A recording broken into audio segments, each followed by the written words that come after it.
Diyos na magdadala sa atin sa katotohanan, espiritual na kalayaan, pag-asa at buhay na walang hanggan. Ang mga nakikinig ngayon sa kanilang mga radio, dyan po sa Coastal Barangay na sakop ng Bulan, maging sa Coastal Barangay na sakop ng Magnog, magandang umaga po sa inyong lahat. At sa mga kapatiran natin dyan sa Barangay Aguinaldo, good morning. Pagpalain po kayong lahat ng ating Panginoon. Amen. Praise God. Maging sa ating pong mga Facebook page, Facebook Live viewers, good morning din po sa inyong lahat. Pagpalain po kayo ng ating pong Kristo. Amen. Sister Ami Sulaya, good morning din po sa inyo. Pagpalain po kayo ng ating Panginoon. Sister Angelita Ligoro, good morning. Maraming salamat sa inyong panunood. Amen. Praise God. Amen. Ang Sulayaw family. Praise God. Kung hindi ako nagkakamali, dyan po sa Tayuman at dyan po sa Dasma. Pagpalain po kayong lahat ng ating Panginoon at nawa ay kayo po ay nasa mabuting kalagayan. Praise God. Amen. At kung kayo po ay mayroong mga katanungan sa lahat ng mga nakikinig, sa lahat ng mga nanonood, kung kayo po ay mayroong mga katanungan,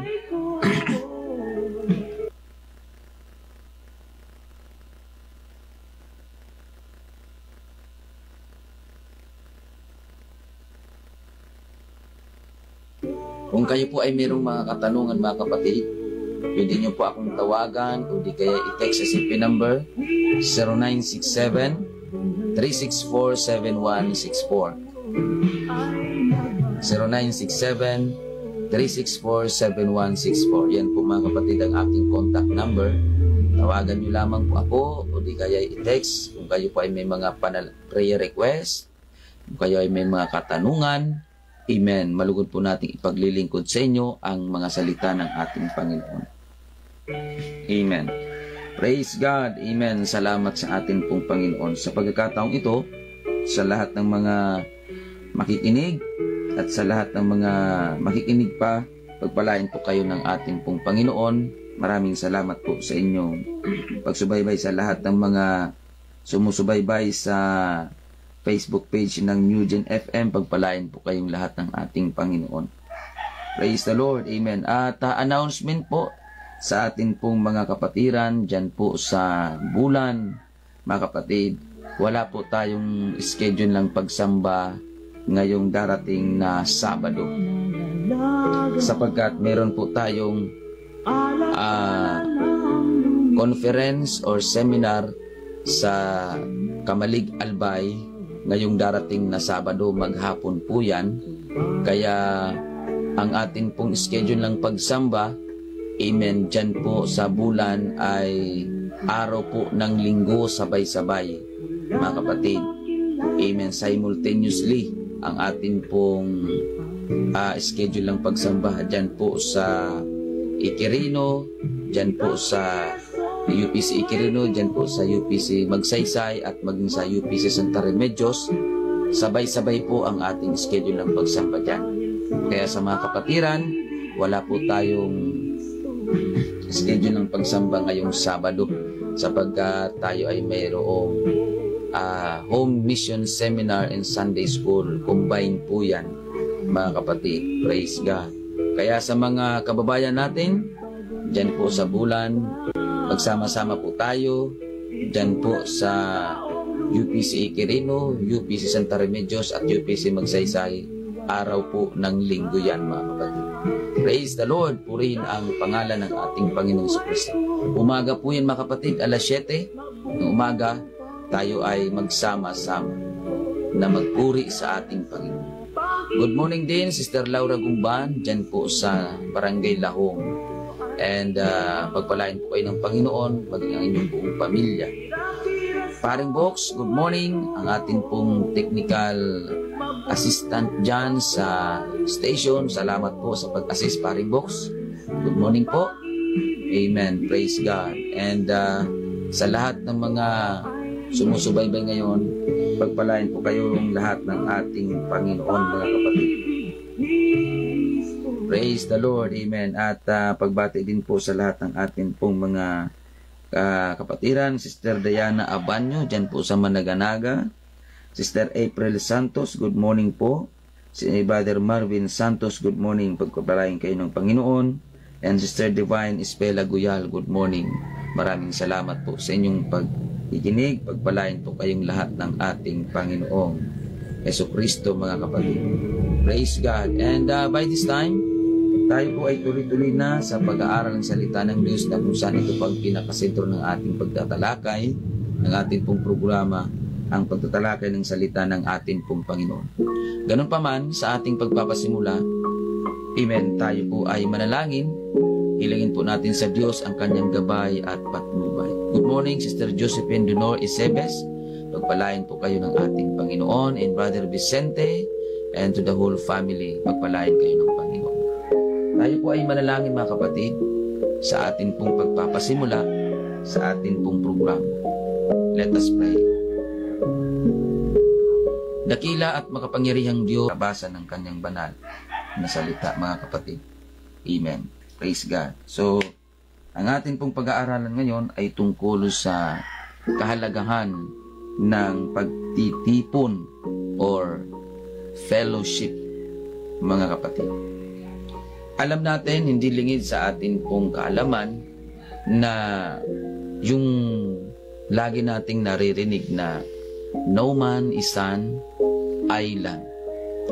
No man is an island. Walang taong nabubuhay na mag-isa. Excuse me. O kaya naman, hindi natin kayang mabuhay na tayo lang. O ikaw lang mag-isa. Pwedeng Bible study. Lahat na yan, mga kapatid, na pagtitipon na kung saan ang sentro ay ang salita ng Panginoon, yan po ang ibig sabihin ng talatang binasa natin na huwag nating kakaligtaan ang araw ng pagtitipon. Hindi yan, mga kapatid, hindi nagbigay si Apostol Pablo ng specific day, mga kapatid, na pagtitipunan. Mga kapatid, hindi siya nagbigay ng specific day ng pagtitipunan.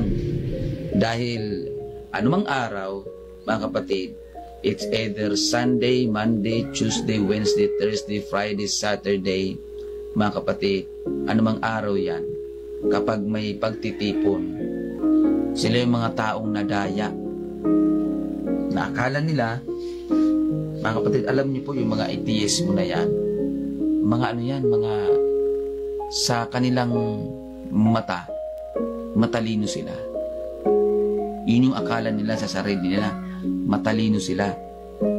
Imagine, ikaw ba naman ang maniwala na walang Diyos? Napakatalino mo. Mga kapatid, nalagpasan mo ang kasalanan ni Satanas.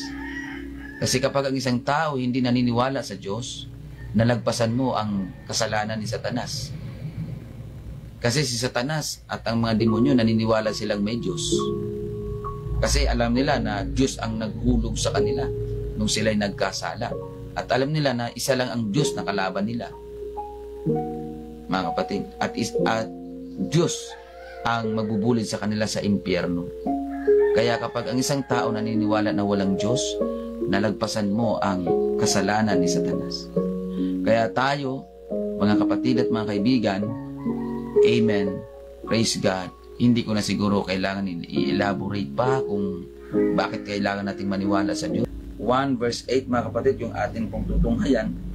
Ang sabi doon, ang aklat na ito ng kautusan ay huwag maihiwalay sa iyong bibig, kundi iyong pagbubulayan araw at gabi, upang iyong masunod na gawin ang ayon sa lahat na nakasulat dito.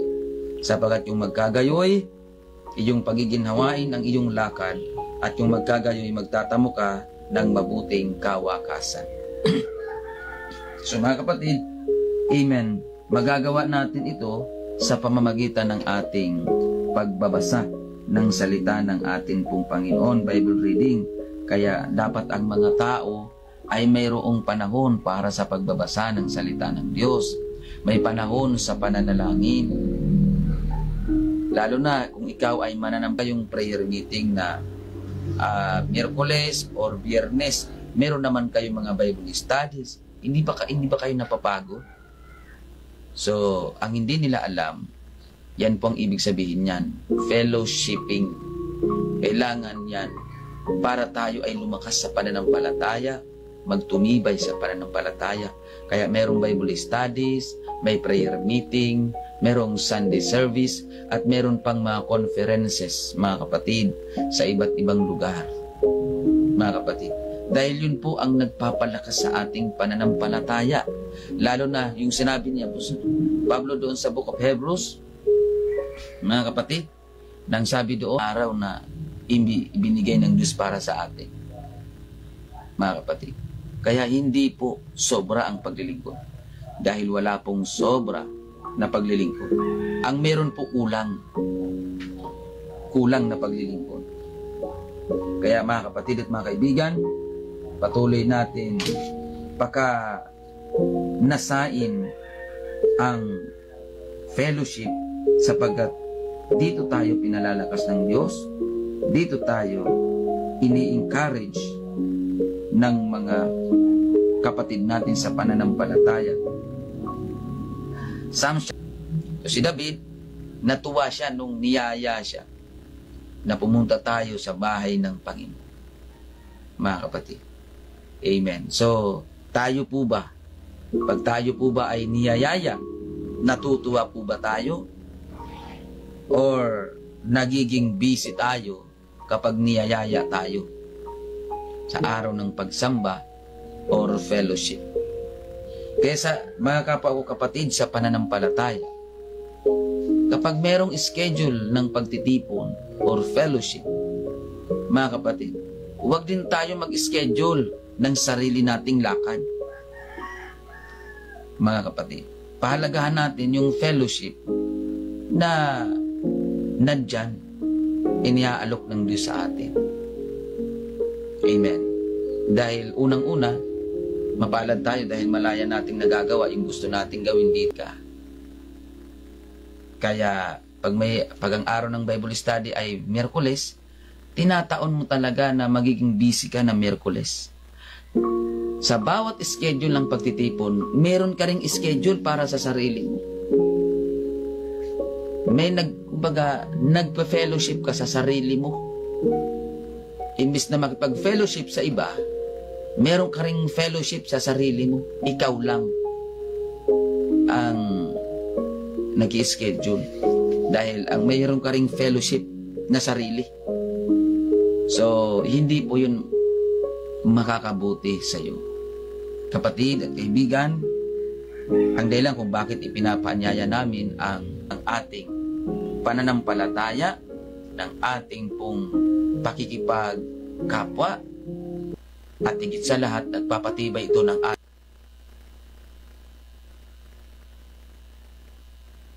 ating relasyon sa Panginoon. Kung paano tayo dumadalo sa mga fellowship, sa mga Bible studies, sa prayer meeting, sa Sunday service, sa mga seminars and conferences, mga kapatid, ganun din dapat tayo nagpapakabisi sa ating pakikipag-ugnayan sa Diyos. Kaya sa panahon o sa araw ng fellowship, sa araw ng pagtitipon, kailangan huwag ka lang doon mag-focus sa mga tao, kundi unahin mo na makipag-fellowship o makipag-ugnayan sa Diyos bago sa mga tao. Mga kapatid, kaya hangarin lagi natin. Kaya ako'y humahanga sa mga Kristiyano na maliban sa kanilang pakipag-fellowship every Sunday, every prayer meeting, every Bible study, meron pa rin silang pakikipag-fellowshipping sa pamagitan ng ganito. Sa radio, nakikinig sila ng salita ng Diyos sa pamagitan ng ganitong programa. At sa Facebook Live, talagang naglalaan sila ng oras. Mga kapatid, na bagamat meron silang mga pinagkakaabalahan din, meron din silang mga pinagkakabisihan, meron din silang mga kailangan gawin, naglalaan sila ng oras. Talaga, mga kapatid. Amen. Ang iba nagpapaload para lang makapakinig ng Facebook Live. Ang iba naman, mga kapatid, amen, binubuksan ang radio para lang makapakinig ng salita ng Diyos. So mga kapatid, hindi man tayo nagkikita-kita personal, pero yung ating espiritu nagkakaisa na nagsasalo-salo para pakinggan ang salita ng Panginoon.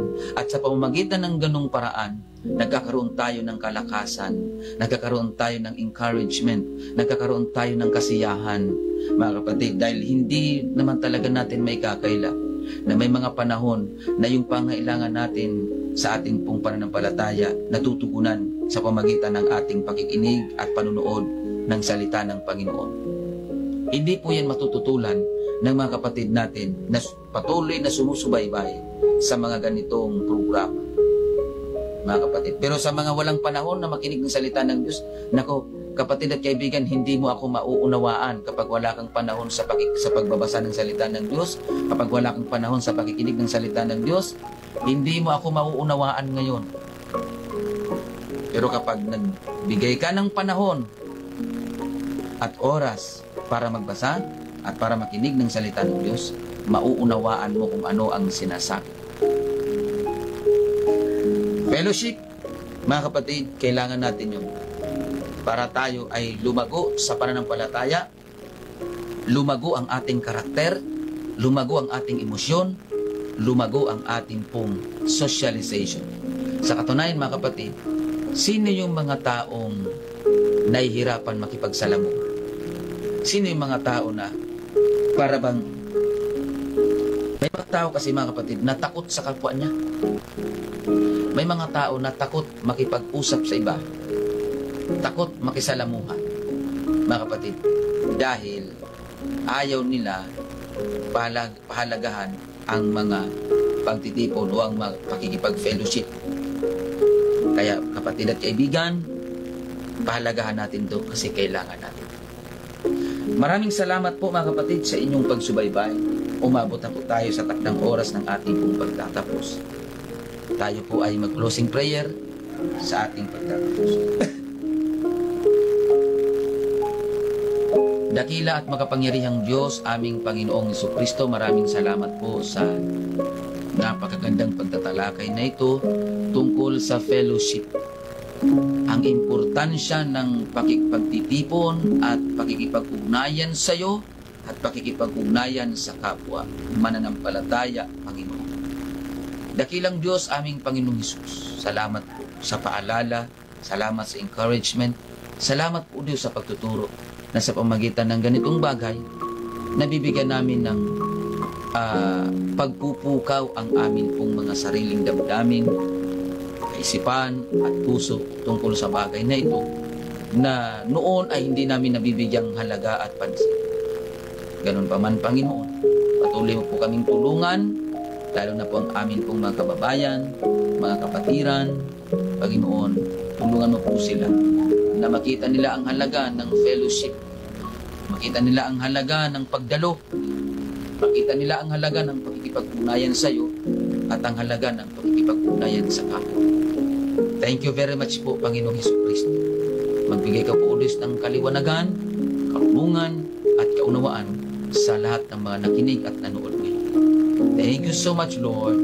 Mahal ka namin, Panginoong Jesus. Ito pang aming samot dalat. Amen. Mga kapatid, maraming salamat po sa lahat ng mga sumubaybay, sa lahat ng mga nanood. Maraming salamat po sa inyong lahat. Pagpalain po kayong lahat ng ating pong Panginoon. Mga kapatid, Sister, good morning, Sister Helsie Veloria. Pagpalain po kayo ng Panginoon. Maraming salamat po sa inyong pagsubaybay. Sister Marlene Golyoso, good morning. Sister Nancy Dangla, good morning. Amen. Praise God. Sister Josephine, good morning. Praise God. Pagpalain po kayong lahat ng ating Panginoong Jesucristo at maging sa lahat ng mga nanood po sa ating pong Facebook live ng New Gen FM sa Facebook page. Maraming salamat po sa lahat ng mga nanood. Brother Andy Orozco, praise God. Brother Bernardo Matilde Sidugin, Sister Evelyn Valencia Punsalan, and Sister Brother Felipe Iscrisa. Good morning po, pagpalain kayo ng Panginoon. Sister Jennifer Sunido, Sister Renelda Agos, dyan po sa Irusin, good morning. Paging kay Sister Ann Buison, praise God, pagpalain po kayong lahat ng ating Panginoon. Sister Christy Bugayong, good morning. Amen, praise God. Kung kayo po ay mayroong mga katanungan, pwede nyo po akong tawagan, o di kay I-text sa CP number 0967-364-7164. 0967-364-7164. Yan po ang ating contact number, mga kapatid. Praise God. At ipinapaanyaya din po namin ang ating pong schedule ng pagsamba dito po sa Matnog. Ang ating pong church location ay sa Barangay Manhumlad, Purok 7. Sa tapat po yan ng Manhumlad signage sa gilid ng kalsada, mga kapatid. Makikita nyo po ang United Pentecostal Church Matnog. Tawagan nyo lamang po ako sa 0967-364-7164. 0967-364-7164 kung kayo po ay dadalo upang kayo ay amin pong ma-guide, mga kapatid. Amen. Praise God. At araw po ng linggo, alas 8 ng umaga. At yun naman po sa bulan, araw ng linggo, sabay-sabay po ang Magsaysay, Ikirino at Santa Remedios. Alas 7 po ng umaga, magsama-sama tayo sa pangalan ng ating Panginoon. Mga kapatid, Sister Army Guyala, good morning. Pagpalain kayo ng Panginoon. Sa pangalan ng ating pong pastor, Pastor Andy Rosari, ang inyong lingkod po, Pastor Alfred Dinralo, ng UPC Matnog. Huwag natin kakalimutan ang araw ng pagtitipon at ang ating Panginoong Jesucristo na tanging buhay na pag-asa. God bless everyone.